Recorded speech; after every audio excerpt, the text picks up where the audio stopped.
Hi friends, తోటకూర fry చేయబోతున్నాను.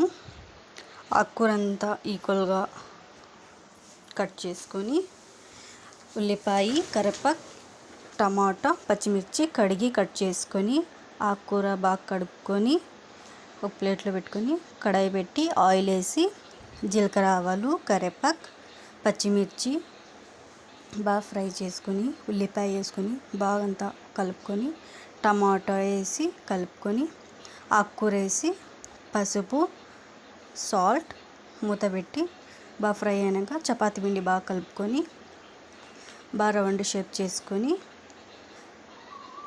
బాగా సమోసా మాదిరి చపాతీ చేసుకొని ఆయిల్ అంటించి బాగా పెనం పెట్టి కాలినాక చపాతీలు ఒక పక్క కాల్చి మళ్ళీ ఇంకొక పక్క కూడా కాల్చి ఆయిల్ వేసి ఒక ప్లేట్లోకి ఆకుకూర వేసుకొని చపాతీతో తిన్నా ఫ్రెండ్స్. చాలా బాగుంది.